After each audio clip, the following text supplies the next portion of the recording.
సహోదరుడు ఒక గుర్రాన్ని కొనుక్కున్నాడట. భక్తిపరుడే, తాను కూడా మరి దేవుణ్ణి నమ్ముకున్నటువంటి వ్యక్తే, తాను కూడా మరి దేవుని సన్నిధిలో మరి భయభక్తులు కలిగినటువంటి వ్యక్తే, విశ్వాసములో కొనసాగుతున్నటువంటి వ్యక్తే. కానీ ఇతడు భక్తిపరుల్లో అతి భక్తిపరుడు అనమాట. నేనే కాదు దేవుణ్ణి స్తుతించేది, నాతో పాటు నన్ను మోస్తున్నటువంటి మరి గుర్రము కూడా దేవుణ్ణి స్తుతించాలి అని చెప్పి ఆ గుర్రానికి కూడా దేవుని వాక్యాన్ని నేర్పించాడట. అంటే భక్తిపరుల్లో అతి భక్తిపరుడు. ఈరోజు చాలామంది ఉంటారు భక్తిపరుల్లో అతి భక్తిపరులు. చూద్దాం నిజంగా ఆ భక్తిపరుడు ఏం చేశాడో తెలుసా? ఆ భక్తిపరుడు మరి ఆ గుర్రానికి 2 మాటలు నేర్పాడట. ఆ మాటలు ఏంటంటే, 1 హల్లెలూయా, 2 ఆమేన్.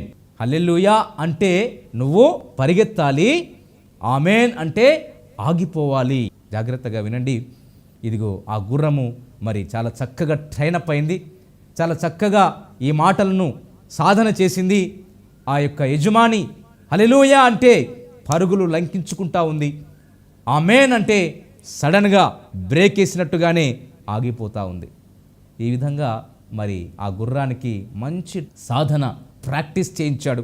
ఆ గుర్రం కూడా చాలా బాగా మరి ప్రాక్టీస్ అయింది. అతిభక్తి పరుడు ఒకరోజు మరి ఒక చోటికి వెళ్ళాలి, ఒక పట్టణానికి వెళ్ళాలి. ఆ పట్టణం వెళ్ళాలంటే మరి మధ్యలో కొండలు, లోయలు, భయంకరమైనటువంటి మరి నదులు, సముద్రాలు ఉన్నాయి. మరి అతను ఆ పట్టణానికి వెళ్ళాల్సినటువంటి సమయం వచ్చింది. గుర్రం మరి రెడీగా మరి తయారు చేసుకున్నాడు. ఆ గుర్రము మరి రెడీగా ఉంది. ఇప్పుడు ఆ గుర్రాన్ని ఎక్కి తను ఒక పట్టణానికి వెళ్తూ ఉన్నాడు. ఈ సమయంలో అతనికి ఒక పాట గుర్తుకొచ్చింది. ఎట్లయినా నా గుర్రానికి మరి మంచి మాటలు నేర్పించాను కదా, ఈ పాటతో నా గుర్రం కూడా చాలా హుషారుగా ఉంటుందని మరి ఈ పాట నేర్పిస్తూ ఈ పాట పాడుకుంటూ వెళ్ళిపోతూ ఉన్నాడు. అది హల్లెలూయా హల్లెలూయా స్తోత్రములు, హల్లెలూయా హల్లెలూయా స్తోత్రములు, హల్లెలూయా హల్లెలూయా స్తోత్రములు అంటూ రాజుల రాజు, ప్రభువులకు ప్రభు అయినటువంటి దేవుణ్ణి స్తుతిస్తూ ఆ గుర్రం మీద సంతోషంగా, ఉత్సాహంగా మరి స్వారీ చేస్తూ ఈ అతి భక్తిపరుడు ప్రయాణం చేస్తూ ఉన్నాడు. కొండలు, లోయలు దాటుతూ ఉన్నాడు. ఆ గుర్రం కూడా హల్లెలూయా హల్లెలూయా అంటే ఆ గుర్రానికి కూడా చాలా ఉత్సాహం వస్తూ ఉంది, ఉర్రకలేస్తూ ఉంది, పరిగెత్తుతూ ఉంది. సమయంలో మరి హల్లెలూయా హల్లెలూయా అంటూ పాట పాడుకుంటూ వెళ్తూ ఉంటే కొన్ని నదులు వచ్చాయి, కొన్ని సముద్రాలు వచ్చాయి. ఆ తర్వాత కొంచెం మరి కొండలు, లోయలు రాబోతూ ఉన్నాయి. సమయంలో ఉరకలు వేస్తూ ఉత్సాహంతో ఈ సహోదరుడు చక్కగా పాట పాడుకుంటూ మరి హల్లెలూయా హల్లెలూయా హల్లెలూయా అంటూ వెళ్తున్నాడు. కానీ ఆ సమయంలో ఒక మాట మర్చిపోయాడు. ఇదిగో ఆ వెళ్ళేటువంటి ముందుగా ఒక కొండ దాటుతూ ఉన్నాడు. ఆ కొండ ఎక్కుతూ ఉంది. ఆ పక్కనే లోయ, భయంకరమైనటువంటి పెద్ద లోయ. ఇతను పాట పాడుకుంటూ ఆ తన్మయత్వంలో తాను ఆగిపో అనేటువంటి దానికి ఆమేన్ అనేటువంటి మాట మర్చిపోయాడు. మాట మర్చిపోయిన వెంటనే ఇదిగో ఆ గుర్రము హల్లెలూయా హల్లెలూయా హల్లెలూయా అంటే తను ప్రాక్టీస్ అయింది పరిగెత్తటమే.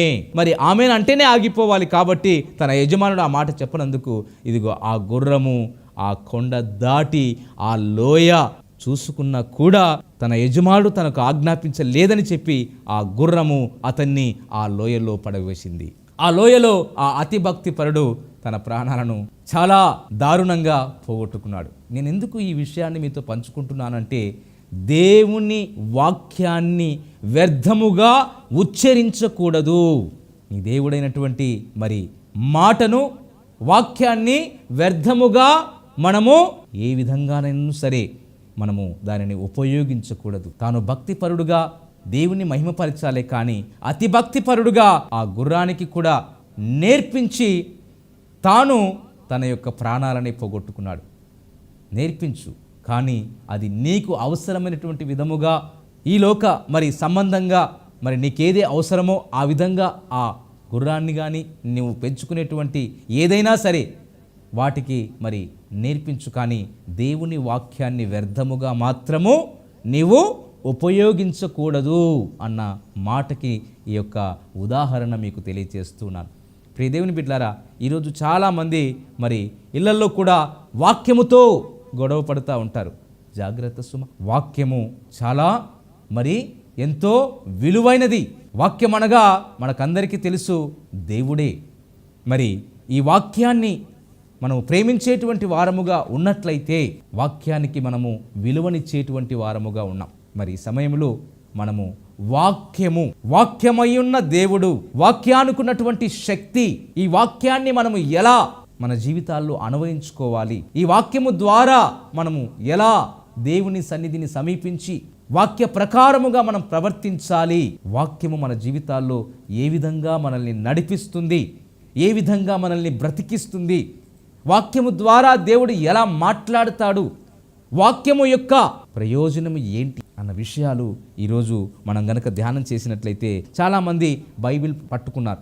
బైబిల్ ప్రతి ఆదివారము సంకలో పెట్టుకొని, లేకపోతే బ్యాగులో పెట్టుకొని, లేకపోతే ఆ బైబిలే లేకుండా కొంతమంది మరి చర్చికి వెళ్ళేవారు కూడా ఉన్నారు. మరి ఈరోజు నిజంగా నీవు బైబిల్ని ప్రేమిస్తున్నావా? ఆనాడు యేసుక్రీస్తు ప్రభువారు శిష్యుడైన పేతురుని అడిగినట్టుగానే అడుగుతా ఉన్నాడు.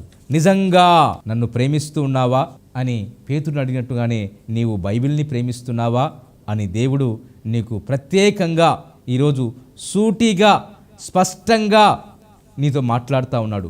నీవు బైబిల్ని ప్రేమిస్తున్నావా?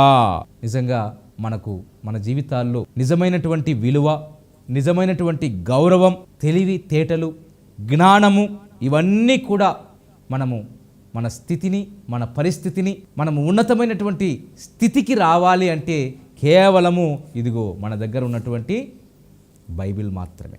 దీని పేరే పరిశుద్ధ గ్రంథం, హోలీ బైబిల్.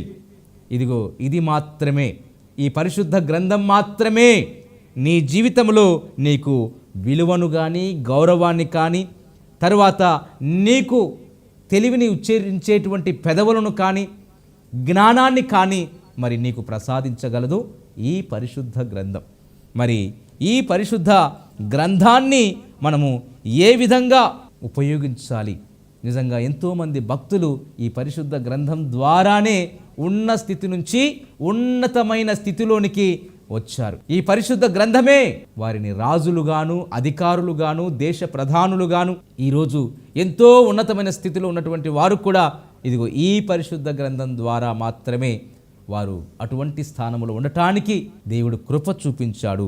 ప్రియ దేవుని బిడ్డలారా, మరి మన జీవితాల్లో మనము ఇదిగో మన ఆత్మీయ సత్యానికి ఆధారమై ఉన్నటువంటి పరిశుద్ధ గ్రంథాన్ని ప్రతిరోజు మరి విలువనిచ్చి, ఒక గౌరవాన్నిచ్చి ఆయన సన్నిధానములో ఆయన వాక్యానికి చోటు ఇస్తున్నామా? ప్రార్థన అనగా మనమంతా చూసాం, ప్రార్థన అనగా దేవునితో నీవు మాట్లాడటం, సర్వోన్నతుడైనటువంటి దేవునితో నీవు సంభాషించటం. అయితే వాక్యము అనగా ఇదిగో దేవుడు నీతో మాట్లాడటం, ఆ సర్వోన్నతుడైనటువంటి దేవుడు తన స్వరాన్ని నీకు వినిపించటం. ఇదిగో అనేకమైనటువంటి భక్తులు దేవుని స్వరాన్ని విన్నారు. ఆనాడు నోవహు దేవుని స్వరాన్ని విన్నాడు, హనోకు దేవుని స్వరాన్ని విన్నాడు, అబ్రహాము, ఇస్సాకు, యాకోబు దేవుని స్వరాన్ని విన్నారు, యేసేపు దేవుని స్వరాన్ని విన్నాడు, దావీదు, ఇలా చెప్పుకుంటూ పోతే మరి చాలా మంది భక్తులు పరిశుద్ధ గ్రంథంలోనే కాదు నేటి భక్తుల్లో కూడా దేవుని స్వరాన్ని వినగలిగే చెవి, గ్రహించగలిగే మనస్సు కలిగి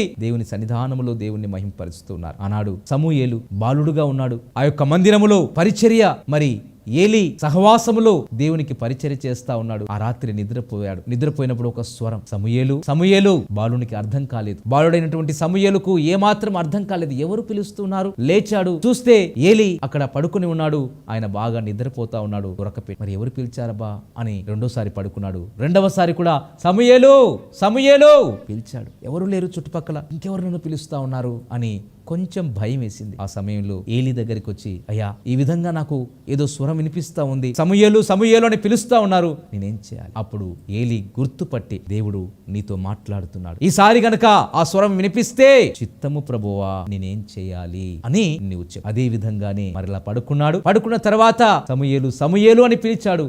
చిత్తము ప్రభువా నేనేం చేయాలి? గమనించండి, ఈరోజు దేవుడు తన భక్తుల ద్వారా, వాక్యము ద్వారా దేవుడు మాట్లాడుతూ ఉంటాడు. అంతేకాదు అనేకమైనటువంటి పద్ధతుల ద్వారా దేవుడు నీతో మాట్లాడుతూ ఉంటాడు. మరి ఆ స్వరాన్ని నీవు వినగలుగుతున్నావా? గ్రహించగలిగేటువంటి మనస్సు నీకు ఉందా? ఈరోజు సూటిగా స్పష్టంగా మాట్లాడుతున్నాడు. నీవు పరిశుద్ధ గ్రంథాన్ని ప్రేమిస్తున్నావా? వాక్యానికి విలువనిస్తున్నావా? వాక్యానికి నీవు గౌరవం ఇస్తున్నావా? వాక్యాన్ని నీవు ప్రతి దినము ఇదిగో దేవుడు నేను మాట్లాడుతాను అంటే నీవు ఆయన సన్నిధానము సమీపించి ఆయన స్వరాన్ని వినగలుగుతున్నావా? అంత టైం ఎక్కడ బ్రదర్? మా బ్రతుకంతా బిజీ బిజీ అయిపోయింది అంటున్నావు కదా. నిజంగా ఈరోజు చాలా మంది తమ బిజీ బ్రతుకుల్లో బిజీగా మరి ఎంతో భయంకరంగా నెమ్మది లేక సమాధానం లేక ఇంట్లో ఏమాత్రము కూడా కోట్ల రూపాయలు ఉన్నా కూడా దాన్ని అనుభవించలేని స్థితి. ఈరోజు ప్రియ దేవుని బిడ్డలారా, వాక్యానికి విలువనివ్వకపోతే నీ జీవితంలో సమాధానం కాదు కదా, నెమ్మది కాదు కదా, నిజంగా భయంకరమైన దుర్వస్థలో నువ్వు ఉంటావు. అయితే దేవుని వాక్యానికి గనక నీవు విలువనిస్తే, గౌరవాన్ని ఇస్తే, దేవుని వాక్యాన్ని గనక నువ్వు ప్రేమిస్తే నీ జీవితంలో అద్భుతాలు చూడగలుగుతావు. ఎందుకంటే ఇది తేనె కంటే, జుంటి తేనె ధారల కంటే మధురాతి మధురమైనటువంటిది. ప్రభువునందు ప్రియులారా, ఈ సందేశాలు మీకు నచ్చినట్లయితే దయచేసి లైక్ చేయండి, సబ్స్క్రైబ్ చేయండి, పక్కనే ఉన్న బెల్ బటన్ నొక్కండి. ఈ సందేశాలను దయచేసి 10 మందికి షేర్ చేయమని ప్రభువు నామమున ప్రేమతో మీకు మనవి చేస్తున్నాం. Thank you. Praise the lord.